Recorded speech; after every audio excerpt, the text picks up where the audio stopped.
So I'm just going to get Mum to sit up a little bit better. Just going to bring the chair bed up a bit.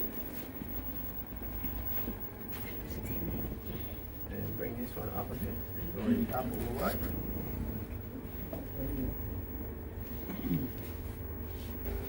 Mum, down here there's a cake for you with 100 on it.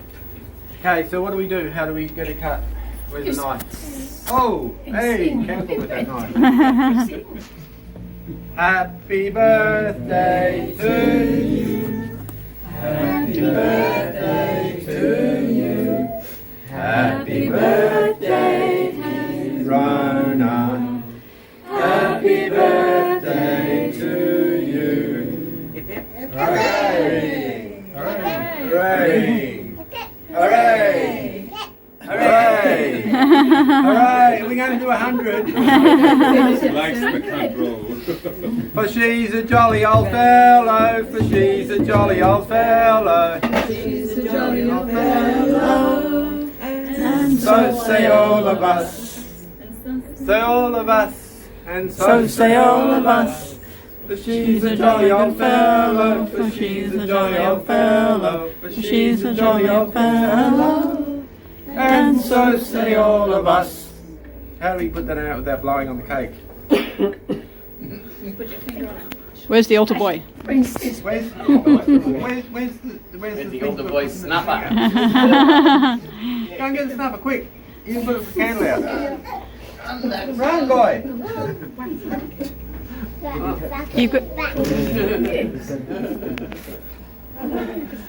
So, we're celebrating not Mum's birthday precisely. We're celebrating because God gave her a soul more than 100 years ago. Her DNA is 100 years old and her soul is over 100 years old. So those are what we're celebrating today. She's had a long life.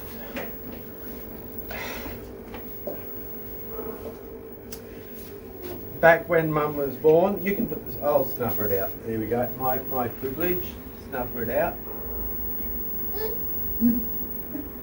And 1, 0, and the other one's already out. Very good, thank you very much, Mr. Older Boy. So when Mum was born, there was no electricity in her township. There was no carts. There was a cart and horse. That's how they got around. Mum didn't take a bus to school. She didn't get driven to school.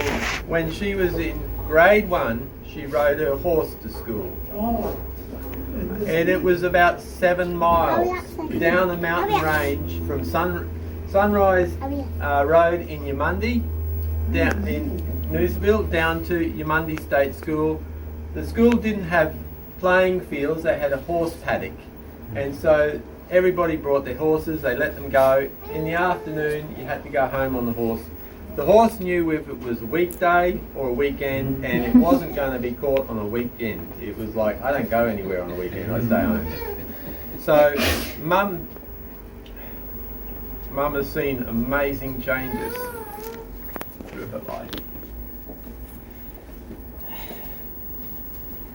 She was christened a Anglican.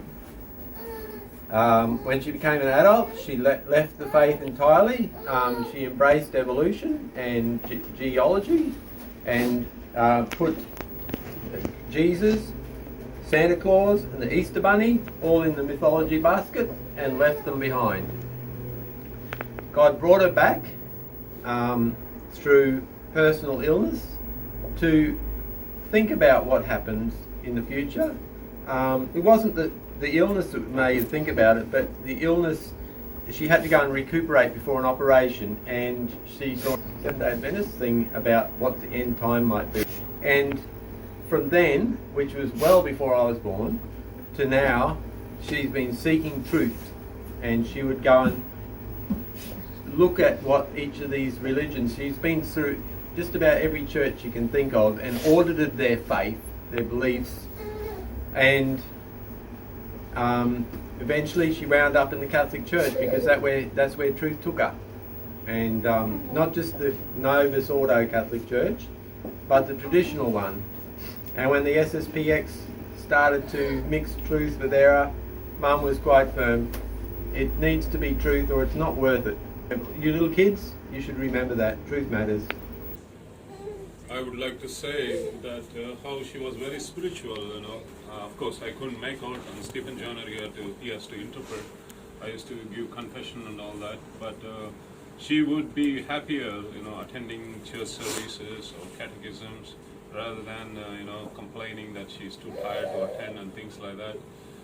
And you could see the glee in her face, joy in her face, and anger when she's not taken to communion. Sometimes she wouldn't open her mouth, and he would take her to the communion rail, and she would show her displeasure or surprise, why I have not received communion. So she was a very spiritual person, and we can see that in her. I think she has purified her soul enough by her sufferings, so probably if at all she goes to purgatory, her stay will be very short, and we have packed her with all the indulgences and all that is necessary. In fact, we gave her extreme unction more than once because she had more than one sickness, so I think she is good to go, but we should still pray for her. I just remember your mother used to write letters to the editor. Dad was reading them one day and he said, "This woman's Catholic, but she doesn't know it."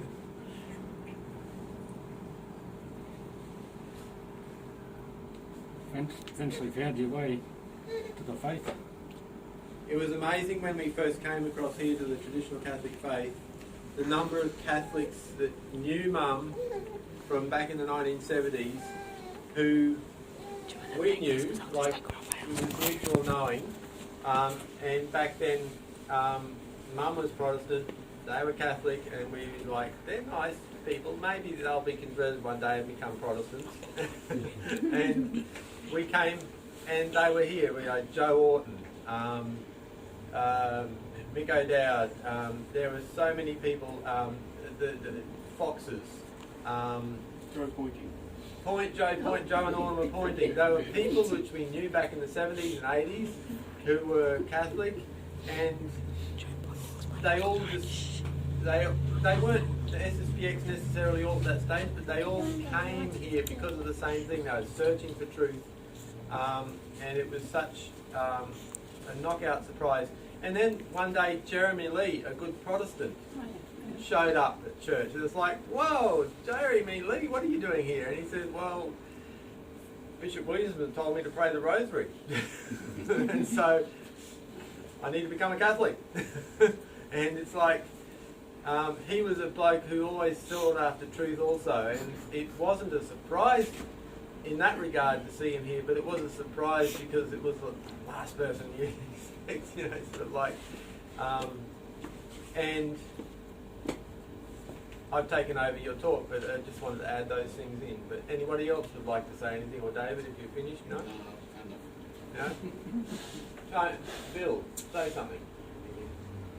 I've got nothing to say, really, Steve. It's that she's going to a better place, so yeah, no need to be sad, really, and just keep praying and saying masses for her, and that's all, I guess.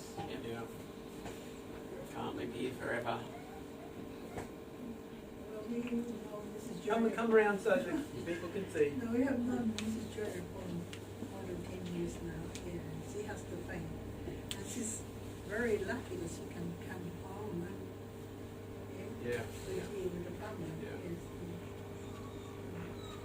So a little bit more about Mum. So when I was born, Mum, I was the 7th child she'd been caring for, and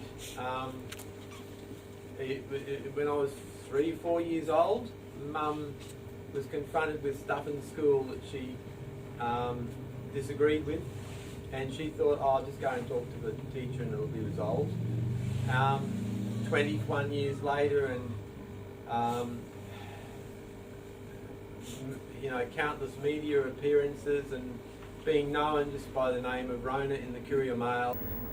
It wasn't what Mum was looking for. Mum looked just a quiet housewife with no political nous at all, but she became a political force, which when I took Mum to hospital on the ED, the lady behind the counter at the triage says, "Is that the Rona?"